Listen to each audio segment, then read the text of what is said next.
the World Healing Tour movement with your host, Noah Crane. Heal yourself, heal the world. To help you heal yourself so you can heal the world. Hello, my name is Noah Crane. Each week, we will bring you tips and tools and inspire you to live your most empowered and joy-filled life. I'm also the author of the book, The Grass is Greenest Where I Am. Because the grass is greenest where you are when you're able to nurture your own gifts and nurture your own life and believe in you. But it wasn't always this way for me. For years, I struggled. I was the one who sat in the back, the one who didn't use her voice, who felt small and full of fears, the one who had hopes and dreams of how to make things better, fix problems, change this world, but I didn't know how.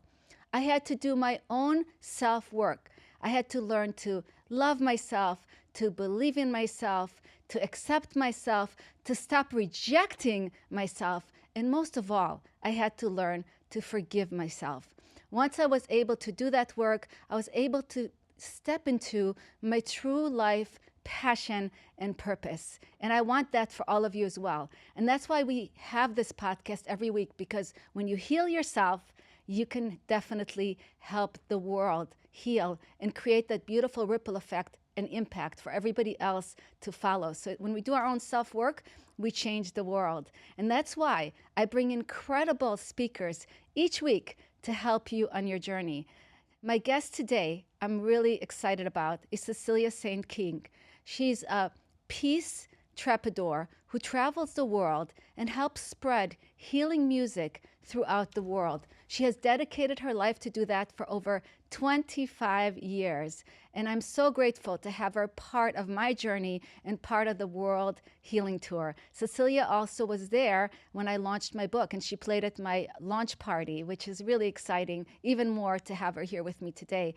Cecilia, I'm so excited you're here. Welcome to the World Healing Tour podcast. Oh, Noah, I'm so excited to see how you've grown in your work, and I'm just honored to be here. So thank you so much for having me. Thank you. This is beautiful. Thank you. And I'm so excited. Today we'll be also hearing some of Cecilia's beautiful music throughout this podcast. So get ready, you guys. This is going to be really exciting. So Cecilia, I wanted to start with the music. When did you start playing the guitar? When did you start playing instruments? What drew you to that? I think I came out of the womb singing. I always wanted to be a musician, and I was raised. My mother was Irish, my father was Puerto Rican, and I was raised Catholic. But the first song that I ever remember singing was Hava Nagila. So I was a kind of an interfaith intermediary since I was a little girl. I was thinking about it last night. I'm in the recording studio recording, and I think I was just 5 years old listening to some band rehearse in Queens, and dancing my little pants off, and I sort of knew that I would be a musician. But like you, I was incredibly shy. I was so shy, and I was really afraid to use my voice, and insecure, and I had terrible stage fright. It was really remarkable, and I think courage is where you step into the thing that you fear the most, and that's where bravery comes from. And I was like I was just a teenager, maybe 18 years old, where I lived in Manhattan, and I would plant myself in Times Square to busk, pick out my guitar, and just start playing, and in the subway, just to kind of rid myself of that fear of performing. So you were very uncomfortable at first with using your voice. Oh, absolutely. And there's a whole story about that as well. So you were able to just, you were feeling the fear, but you decided to do it anyways and just start playing in different places? Yeah, you know, I think we understand the passion that we have, that leads us on. If it's something that is so ingrained in you, you feel it in your gut, you just know that that's who you are, that you have to overcome the fear in spite of all the naysayers, the negative feedback you get from people, your family, your friends. Sometimes it's good to keep things to yourself. Don't tell everybody because they bring their energy to you, but just to honor that truth within yourself. Yeah, I love that. So, how were you able to do that, to be able to honor the truth within yourself? How were you able to learn, like, I'm not going to listen to what other people say, I'm not going to let that affect me? How were you able to kind of shut that part? Because so many of us are so influenced by other people and their words and their opinions, and, we really internalize it, and it keeps us really playing safe and small. It still is that way. I still get that negative feedback from family, and but I when I perform, I see how my music affects people. So I hold that memory in my head. That kind of keeps me, fuels my passion. I I know that this is my soul call. There's things that I remind myself of. My name is Cecilia, Saint King. My mother named me Cecilia after Saint Cecilia, who is the patron saint of music and art. Um, I found this little picture of myself. I wish I had brought it with me when I was just a baby sitting on my mother's lap, brand newborn, and I'm flashing a peace sign. It's like crazy. And I just found that after like 20 years of 30 years of touring to see that. Um, so there's those spiritual moments that are affirming to my work that remind me.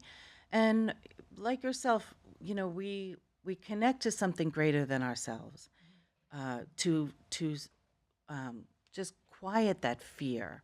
So I meditate every single day. If I don't meditate, I get a little crazy. I start thinking about, this, what this person said, what that person said. I connecting to my higher self, which is what meditation does, it grounds me, and it gives me courage to just bypass the naysayers.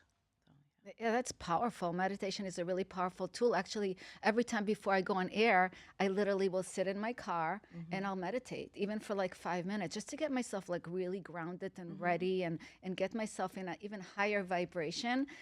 So I love that you were able to do that for yourself. And I also love the fact that, like, at such a young age, you already knew. So do you think we're all already born with that gift inside us, but we have to learn to really connect to ourselves and listen to be able to manifest it in the world? One of the things that I love to ask people is not what they do for a living, but what is their passion? Because everybody knows what their passion is. And that passion, we know, I believe, like you ask, is from a young age. What is it that really rocks your boat? Whether it be music or art or acting or theater or engineering or math or science or healthcare or educating people or being a doctor or helping others. Um, I believe we are all here to serve each other, and when we live our passion, we serve each other.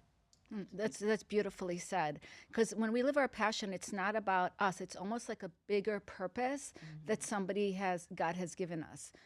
So, but some people, they're so caught up in their work and their everyday thing that they kind of get lost of they don't know what their passion is. They're working, they're surviving, they're, taking care of their families. They kind of forget about that purpose or that passion. So they're living in a place of more of fear, maybe resentment, maybe anger, maybe all kinds of negative emotions, because they're not filling their heart with passion. I think that's so important, to be able to figure out what is your gift, right? One more thing, my son, who has autism, he's 22 years old. He said to me yesterday, I was having a moment, a little, where I wasn't, feeling so good in myself. And he goes, "Mom, like, you have a gift, you have a gift, Mom." And he like saw that in me in a second. And then when I didn't, he saw that I wasn't feeling so great. And then I go, "Yeah, Orion, what's your gift?" And then he kind of shut off because he didn't want to like tell me what his gift is. And I really feel like my son has a gift, of course, and I'd love for him to find it, but it really is our own journey, right, to that. It was so beautiful what he said to you. His gift was supporting you. Yes, in that His moment. gift was allowing those who are in our society, who are that are on the spectrum or differently abled.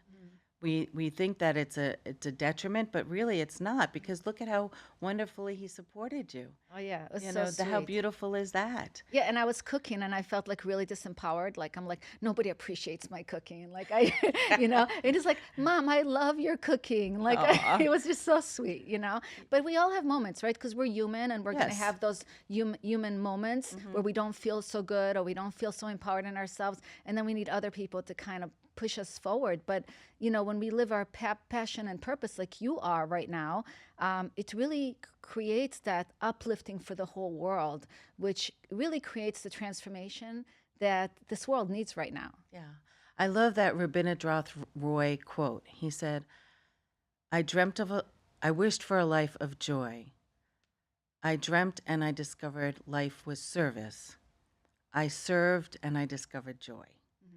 And when you live your passion and we serve each other, um, the world is better for all of that.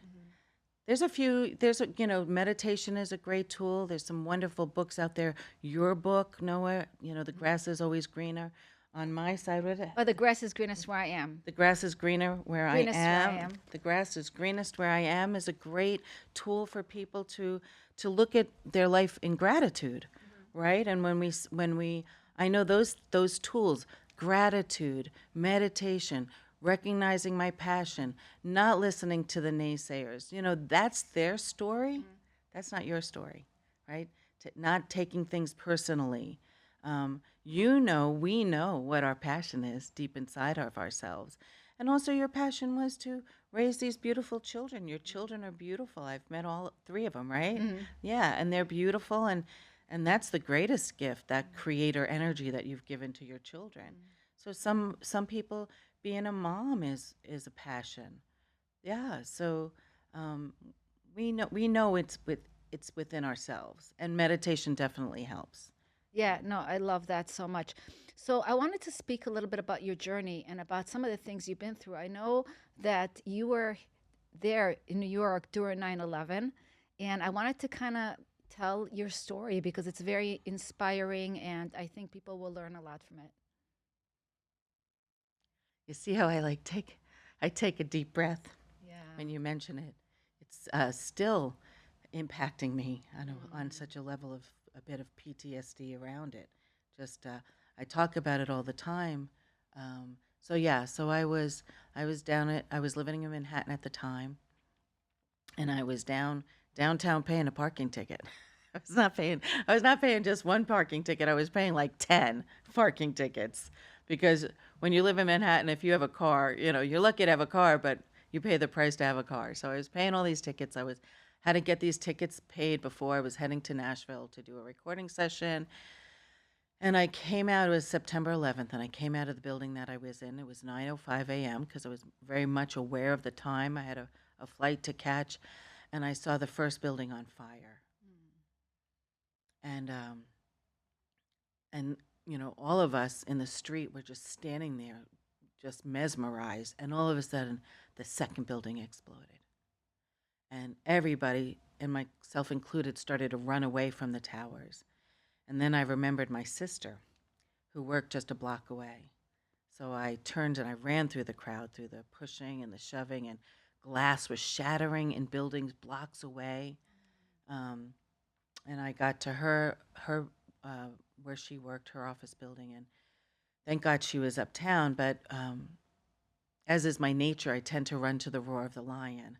So I hit the street and I ran toward the World Trade Center, and I watched countless people leap to their make that decision between running from fire and Leaping from the l- buildings. leaping into spirit, really Hmm. making that decision. And I remember, just questioning where the firefighters were. Where were the firefighters? And I found out days after that my own cousin Michael Carroll of Ladder Company Number 13, how he never came home. Wow. And he was one of those guys that whenever we were at a family party, my sisters and I would be sitting in the corner and looking at my cousin Nancy, who was his wife, and we'd be like, oh, he's such a great guy. He's such a great guy. He was just a really great man. I believe that, in trying to make sense of that whole tragedy, is that everyone is born with a sacred contract. And that moment in our history, every person who participated, every person who made that transition from life into spirit, that was their sacred contract. And we are, that was what made, that was a moment in our history to transform our world. Yeah. And I believe that I was there too for that reason as well. Yeah, that had to be major trauma to see that. And I could see your emotions when we started talking about it.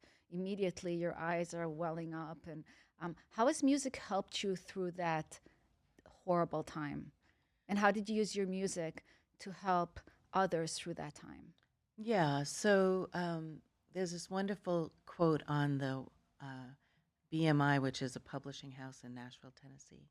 And it's the quote in their lobby. It says, "Where there is music, there can be no harm.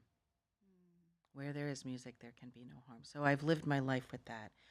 So I took to the streets to sing. I went down to the Javits Center where people were coming into the, so many thousands of men were coming to go down to Ground Zero. I went down to the Red Cross where people were lining blocks and blocks around. I went to down at Ground Zero where the firefighters and the construction workers were to sing. So I would sing for people. And then one night I found myself in Greenwich Village, and I got out of my car, the car that I got the tickets for, and I strapped on my guitar, and there was this huge candlelight vigil with probably 1,000 people, and I just started playing. It was like the Red Sea parted, and I found myself in the center of that crowd. And I sang songs like "Hey Jude" and "Give Peace a Chance," "Under the Boardwalk," songs that everybody could sing. And this woman from Ukraine came up, and she said, "Can I sing a traditional song?" So I handed her my guitar. And then this fella from Bulgaria came up, and he said, "Can I sing a song?" So we passed on my guitar for him. And then this fella from Venezuela came up, and he was a poet, and he couldn't speak English really well. So we found a young woman of color from the Bronx to translate his poem for him. And in that moment, I got to see what the world was really like. I got to see people of all nations, all nationalities, all colors, all creeds coming together to help us heal. And that was the transformation for me to be a voice for peace. That is so beautiful. How do you think we heal through that connection of people? Like, what is the magic that happens through the music? I often say that we are one, Hmm. and I believe it to be true. We are made in the image of the divine. We are created by all that is, and so there's no separation. And if we would get out of the whole separation mindset and recognize that when we sit down to eat bread, when we all want a roof over our head, we all want food on our table, we all want to be loved, we all want to feel a passion that we are contributing to the world. We are born with compassion, and that's the world that I believe in. Yeah. I love that. That's beautiful. So, did you want to sing a song for us? Sure. All right, would love that. All right, so Cecilia Saint King has beautiful music that she plays, very heartwarming, and I'm really excited to hear you play. Thank you, Noah. And we'll be right back with that.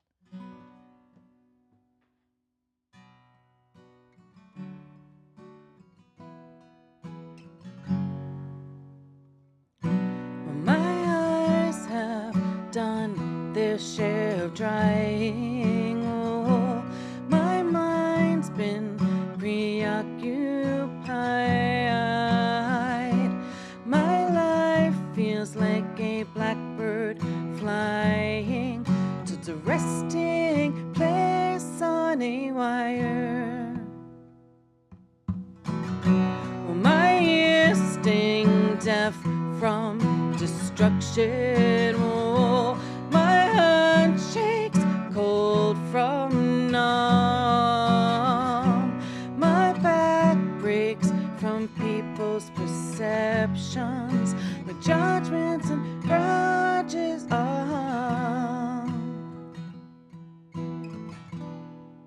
But I'm not going to hate, even if I ache inside. Not going to hurt someone, even if it's justified. I'm not going to lie, even if I've been deceived. Eye for an eye is not the life I choose. I choose to lead. Oh, oh, I choose to lead. Has the cost of freedom been forgotten? Oh no. Has the price of peace been banned? I believe love lives deep inside the brotherhood of man.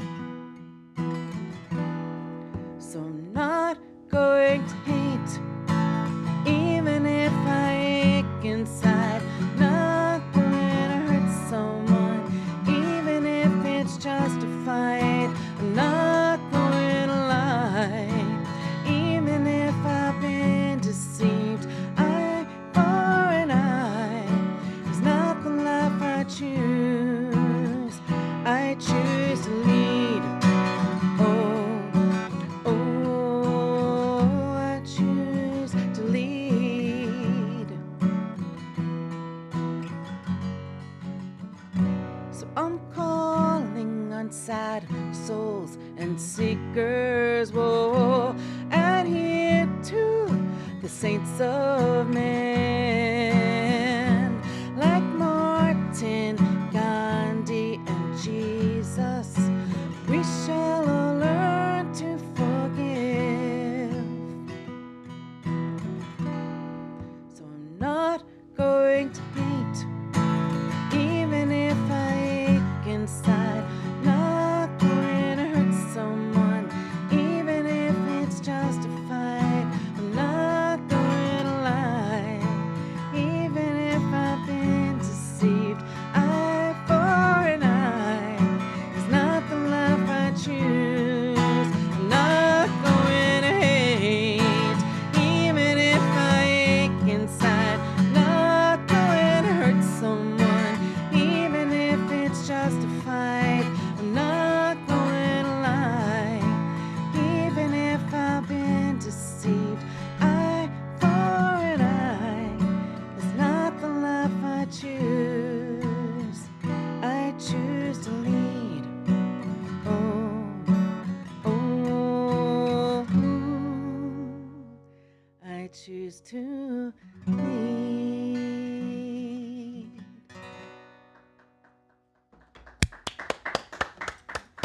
Wow, that was beautiful. All right, we'll be right back after a word from our sponsor. World Healing Tour 2, 2024, October 20th, at the Wyndham Hotel in Boca Raton. We are looking for vendors, for sponsors, for speakers. If you want to be a part of this, go to noahcrane.com or click the link below. And we are back with Cecilia Saint King. That was so beautiful. Thank you. That song really does touch the heart. Can you tell us the meaning behind the song and when you wrote it a little more? Actually, that was written by a woman named Vaughn Penn. Okay. So I am an award-winning songwriter in my own right, but there are some songs that are just the appropriate song at that time. So I love that song, and I sang it because it's a kind of what came from the 9/11 experience, and also to just remind people there's so much going on right now in our planet, to remind people to rise up and to choose to lead a life of forgiveness, and that's what you're doing here. At the your podcast here, World Healing Tour podcast, teaching people how to heal. Yeah. And why do you think that music is so healing? I know so many of us are connected to music, and even a lot of coaches say, like, first thing in the morning, play music, right? Get your energy up. Why is the vibration of music so awakes your soul so much? It really feels like a soul awakening when you're hearing something like that. Absolutely. How many people can remember the song that they were listening to when they fell in love, or their first dance when they got married, or when their baby was born, or what they Music is a vibrational energy, and we are a vibrational universe, right? Everything is vibration. And so music can lift us up, it could help us heal, it could help us cry.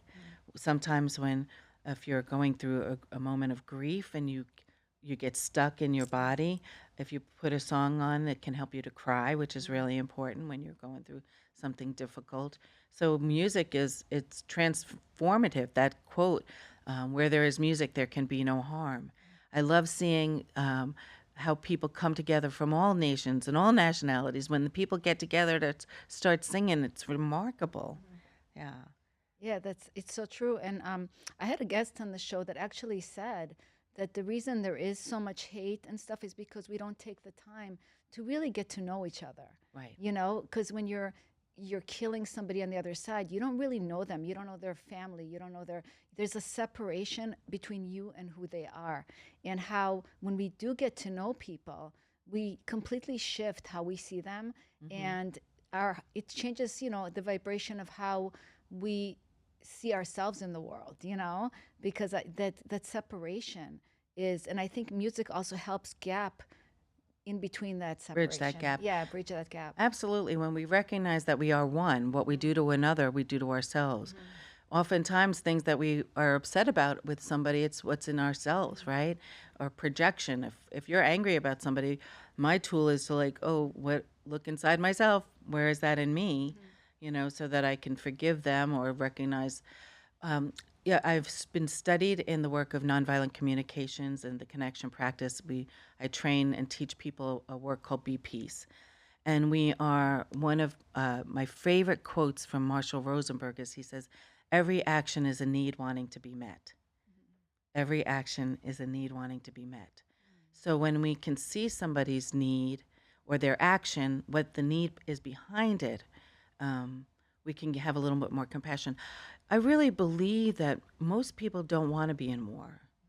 Most people, there's this the powers that be that, and I don't want to go there because as my teachers from Shambhala, and we'll talk a little bit about that. I spent a goodly amount of time in a monastery in New Zealand.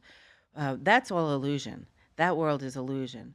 And if we can remind ourselves that we are here to manifest heaven on earth, and look around ourselves instead of looking at what's outside of us, we can really find heaven on earth, right? So would you say heaven on earth is within us, not outside? Like we have to find it first within ourselves, would you say? Yes, we see the world as we are, not as it is, right? And the way that I keep going back to meditation. When I can meditate, whether that's 10 minutes or 5 minutes or 20 minutes or an hour, when I can connect to my higher self, my higher power, I lose fear. And I can see I know this is sound very lofty, but I always see people as 5 years old. When I meet them, I can reduce them to 5 years old. I could see them as a little child. And I recognize that all that is within every single person. God is within every single person, within Ben, within you, within me, with everybody. The coffee girl at the coffee counter, the deli person. There's nothing that there is no separation between us and all that is.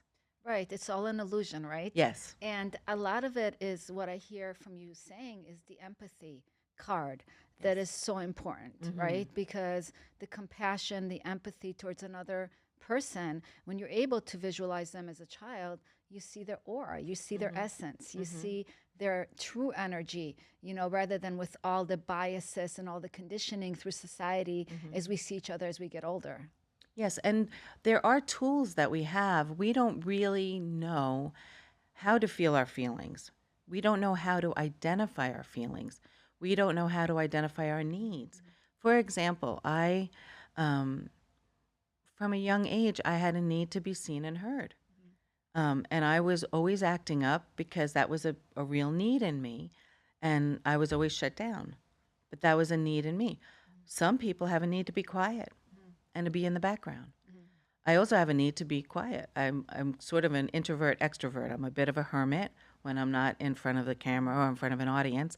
I have to spend a lot of alone time to kind of regain my energy.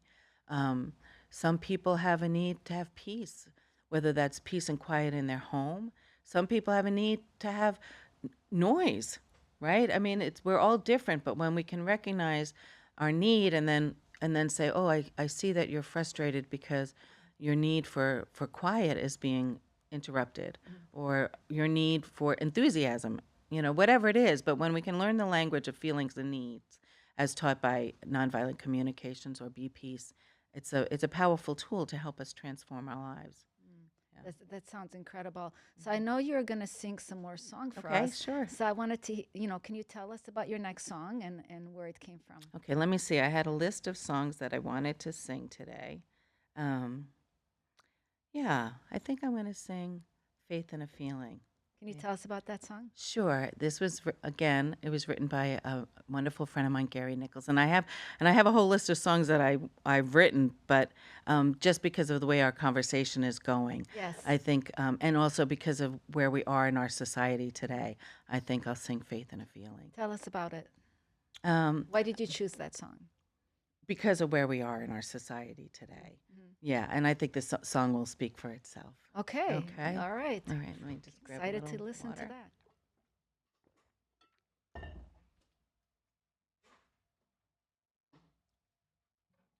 Okay.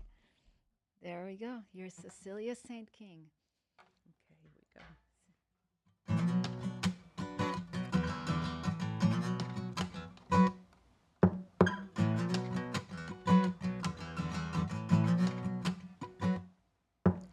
I believe the Christians, I believe the Jews. Got no problem with the Muslims. I've got friends who are Hindu.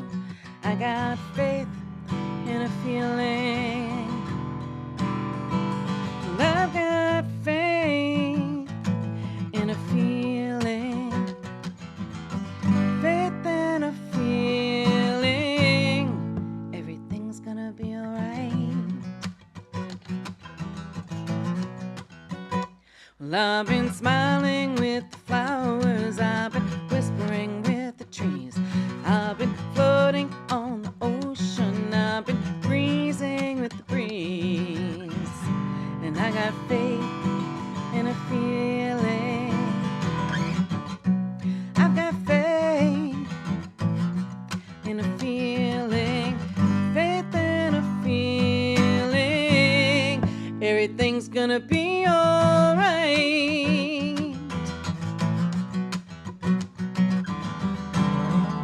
There ain't no way to preach it, because there's nothing you can say. The only way to reach it is just sit yourself still till you find your own way. Meditate, pray, that's alright. When I am alone in my sweet final hour, and I'm one-on-one with the real superpower, I'm gonna do my dance right into the light.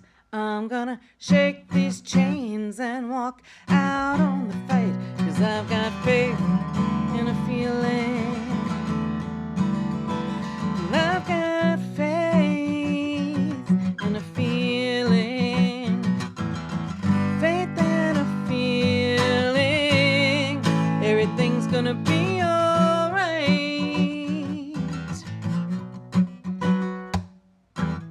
Well, any old denomination can fill me up with inspiration.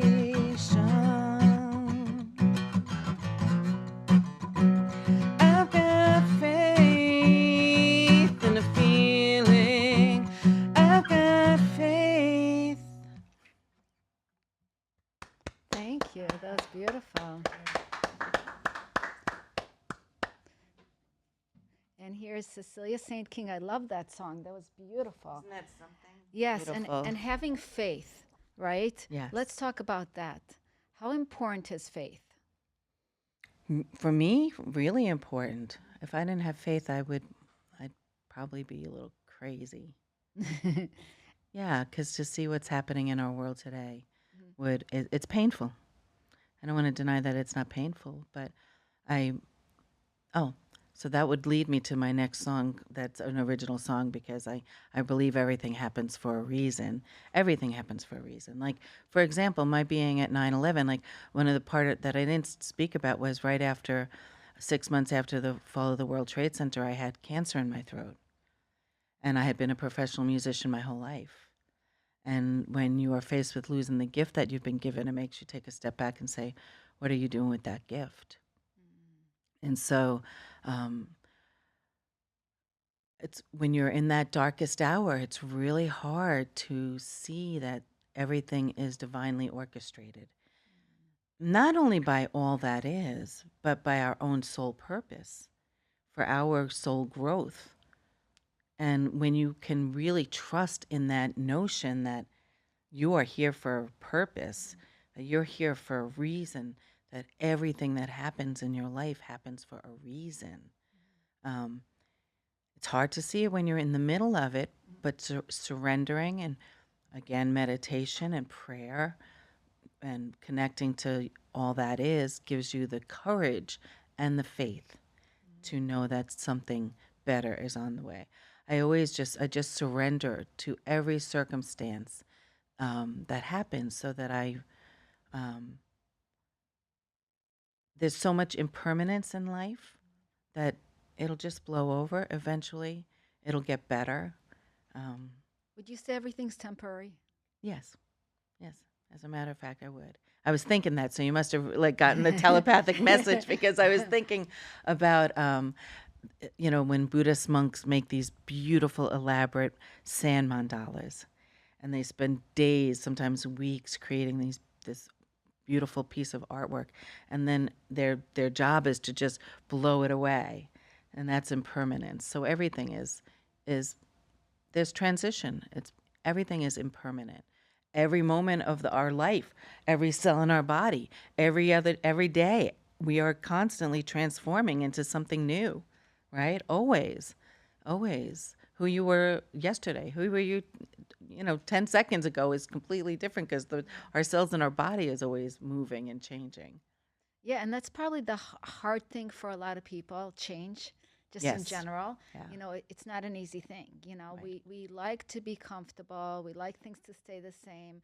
We don't want change, but the more we embrace change, the more we can be more connected to every moment and every day and be more present and grateful, I Yes. feel like. Yeah, absolutely. And just recognize that the only constant is change in our world.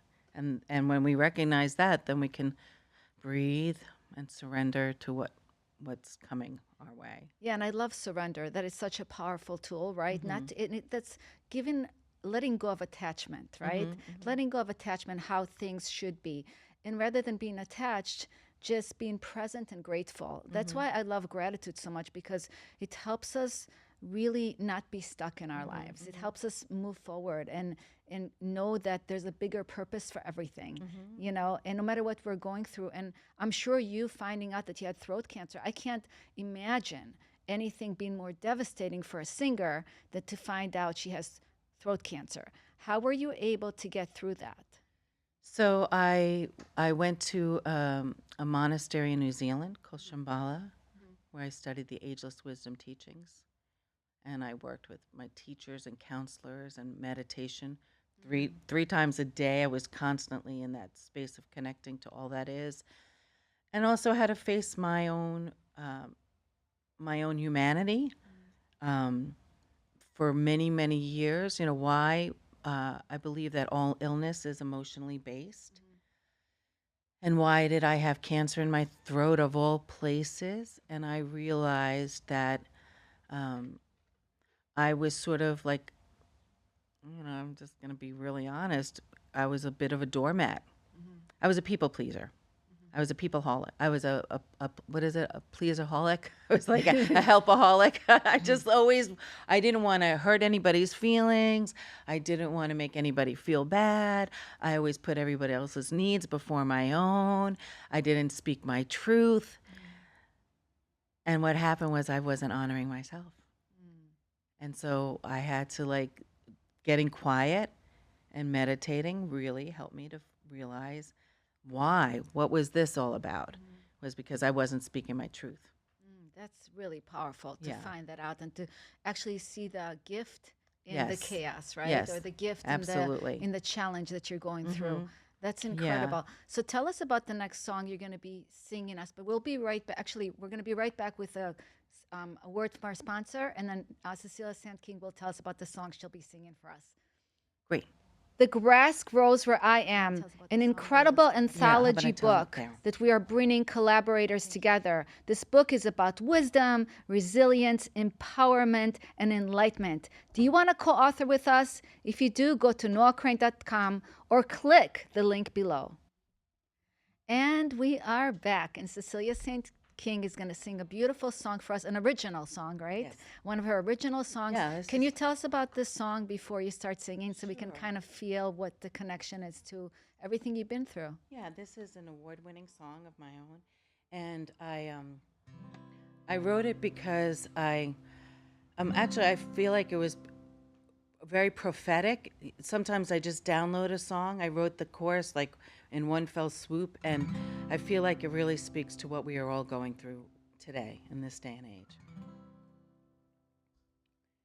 You know the stars shine brightest in the darkest hour, when chaos reigns, oh Lord, when it rains in the murkiest water, blooms the most beautiful flower. When chaos reigns, oh, when it rains, 'cause there's a purpose to the chaos, to collapse and create a new cause. You never know what God's got planned for you. And I may not know what I am doing, but what I do know, God knows what she is doing. So let him reign when chaos reigns. Let it come falling down, tumbling down, crashing down all around. Let it come falling down, tumbling down, crashing down around and around. 'Cause I'm spirit, you are spirit, we are spirit. Isn't that amazing? And we will rise up, we will shore up, we will build up, 'cause we are amazing. You cry, how could this have happened? As you fall to your knees, begging, Lord, give me an answer, please. The road would not have been taken had your life not fallen apart. Let it rain when chaos reigns. So let it come falling down, tumbling down, crashing down all around. Let it come falling down, tumbling down, crashing down around and around. 'Cause I'm spirit, you are spirit, we are spirit. Isn't that amazing? And we will rise up, we will shore up, we will build up, 'cause we are amazing. Ooh, love that. Yes, we are. Beautiful, beautiful song. I love it. Thank you for singing that. Oh my God, this is really nice. And we are all spirit, and we are all amazing. We are. We are. We just have to remember, we have to just connect to all that is. And that's why meditation is so important. Because when we connect to all that is, I mean, just think about it. You know, when I get quiet, I think it's my mantra. You are the ocean, I am the wave. You are the earth, I am a grain of sand. And then I think about the earth spinning, hurling through the universe while I'm sitting in my little chair. The earth is spinning and we're running. We are on that joyride, and all the planets are spinning all around us. And then the James Webb telescope shows that there are thousands and thousands of galaxies out there that outside of ourselves. How could we not be connected to all that is? It's just mind blowing to me. And I just feel so much joy when I just sit and get quiet for a few minutes.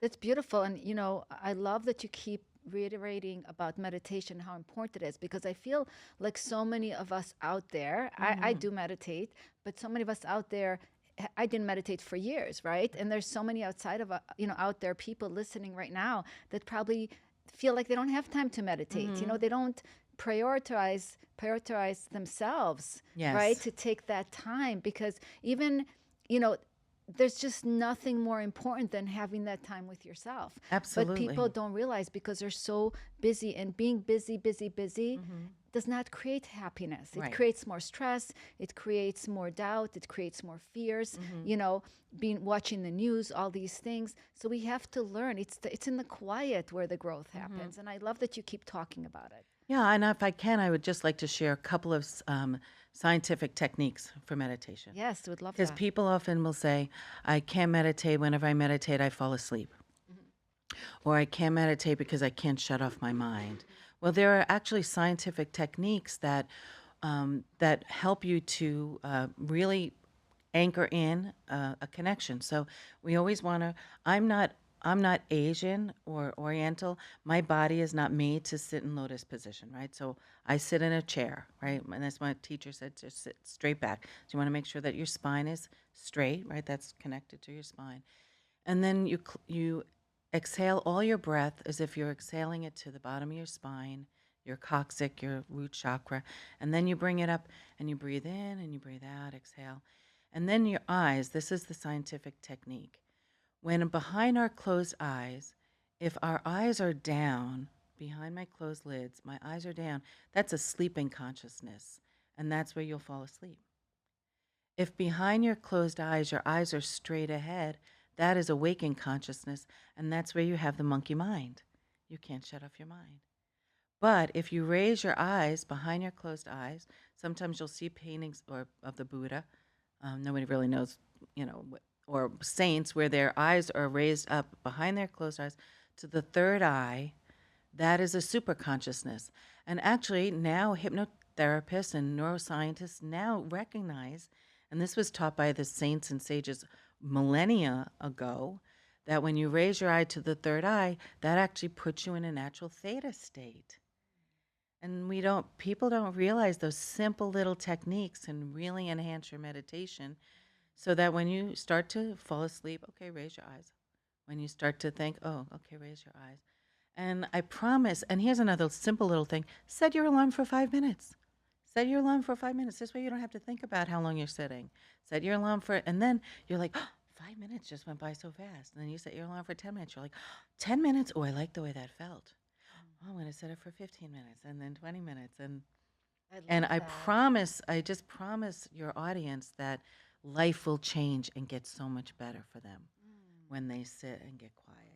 I love that little tool you just gave us to look up at your third eye. That is Yes. really powerful. Yeah, It's because that's where there's so much energy right there. yes, and they call it the scientific techniques of meditation. So, yeah.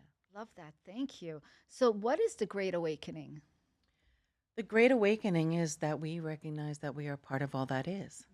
That all that is who we are, and that there is no separation to anyone, and that we recognize that we are the master, that we are magic, and that we are the manifestors of our lives. And when you, just like all that is, we are endowed with the ability to create our life. When we get out of our way, when we meditate and you connect to all that is, or just a gentle reminder that we are part of all that is. And that is the great awakening. And then when we start seeing that, we don't see any separation between people. We don't see any separation between religion or color or creed. We just recognize that we're all part of this great awakening, this great life. And that is what's happening. And I really honestly believe that even with amongst all these wars that are happening on our planet, that we are in the shift of a great awakening to something better. They say that we only need 10, 20% of the population to shift this consciousness. And we're recognizing what we don't want, right? We see, well, we don't want that. That's not where we don't want war. We don't want poverty. We want a world where everybody is thriving. So that is the great awakening. And we need the great awakening now. Absolutely. With everything that's going on in the world. You know what amazes me is that we all have a temporary seat in this world, right? We're all holding a temporary seat. And there's a really big responsibility for me holding this temporary seat, right? Because God gave us this temporary seat to be able to create an impact, to be able to make this world a better place. So why are we not taking that more seriously, right?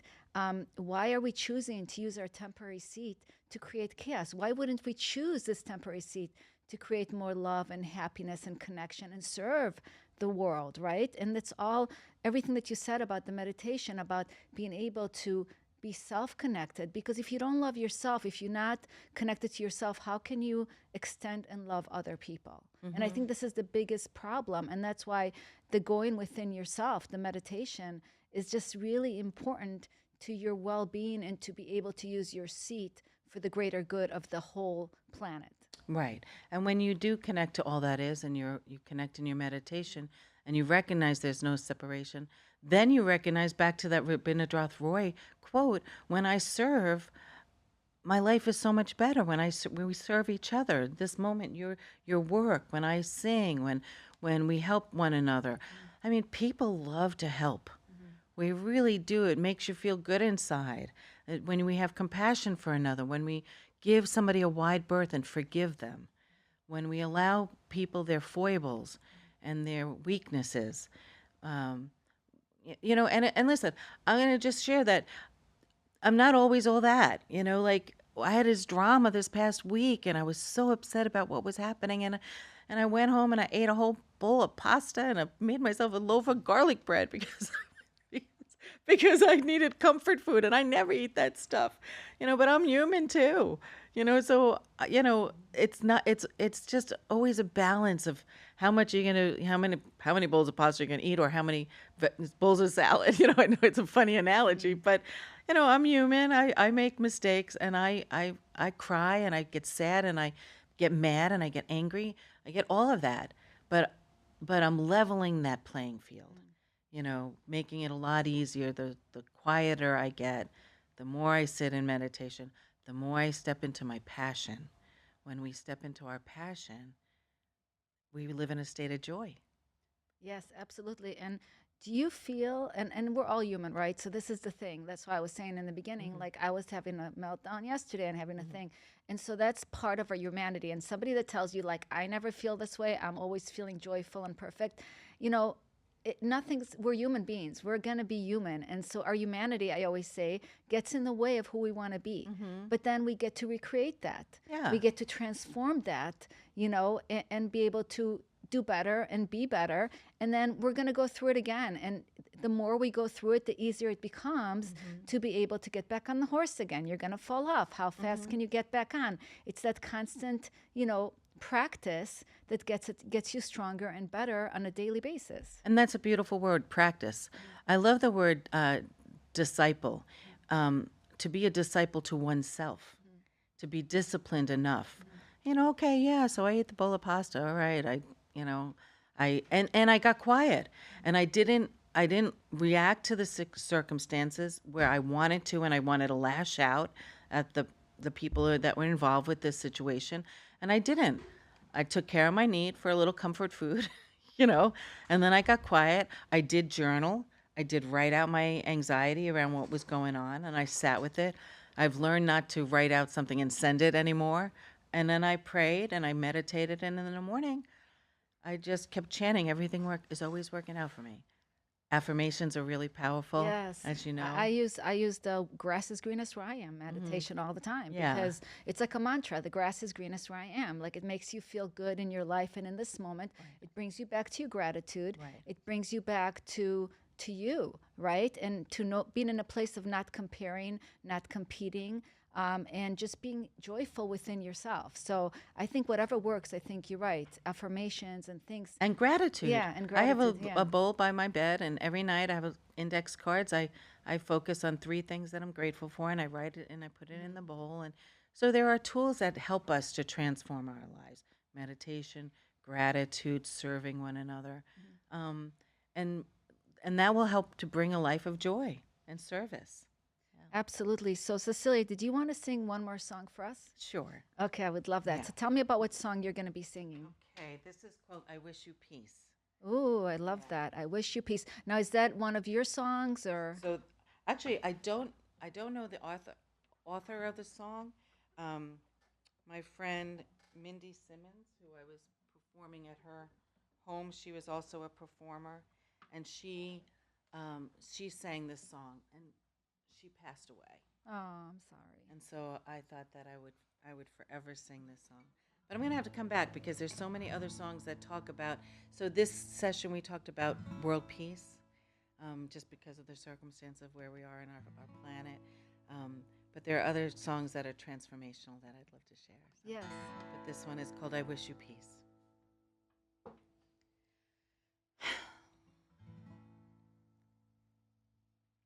When I lay my head on the pillow down and I say a prayer for the world going round, you, my friends, will be on my mind.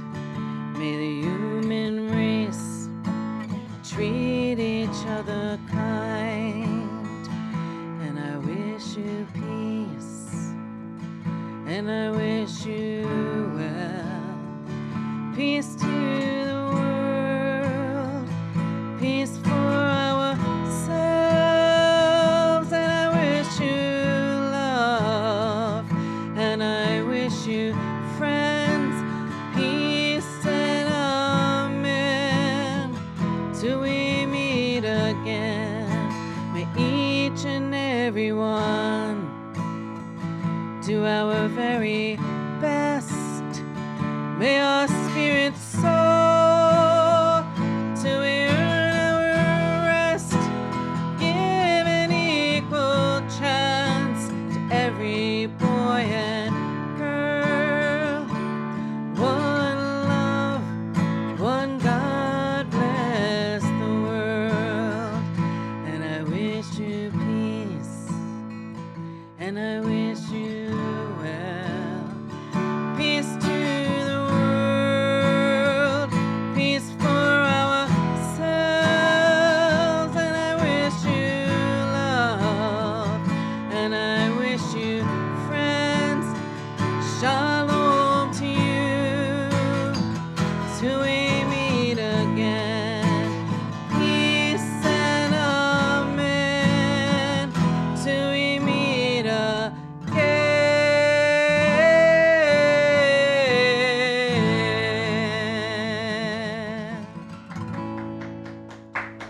Wow, that was so beautiful. Thank you. Yay. All right. Come on back here, Cecilia. So, how can people connect with you, find you, listen to your music? You have so much beautiful things to share. I love the work that you've done on yourself to be able to bring this to us, because you really do feel everything in your songs. Like, your songs literally touch the heart and soul, and that's what I love so much. That's why you are a healer. Thank and you. Part of the World Healing Tour. Yes. So tell us how people can connect So with people you. can connect me CeciliaSaintKing.com. It's CeciliaSTKING.com. I'm on Instagram. I'm on Facebook. I'm going to share that this past week, I've been so busy musically with lots of stuff. My Facebook page got hacked. And so you can't find me on Facebook right now, but I am on Instagram. And I'm in the studio with JP Soares and his band. They're amazing. Soares High Production. As soon as I leave here, I'm going into the recording studio to record a few of the songs that I sang today. Oh, I love Yeah. that. So definitely connect with Cecilia Saint King. We'll definitely do this again. Thank you so much today Oh, for you're being so on the welcome. World Healing Tour. This was a real treat for all of us. I want to remind you, till next time, to remember to have a grateful heart, to every day ground in love and compassion, and know that you're not alone. Rather, you are being guided every day by God. So learn to listen, open your heart, open your soul. And I also created beautiful jewelry to help you remind those to do those things every day. And you can go to noahcrane.com to see more of the jewelry and to see more of what I'm doing every day. Thank you for joining us and have a beautiful day, everyone. Namaste. Namaste.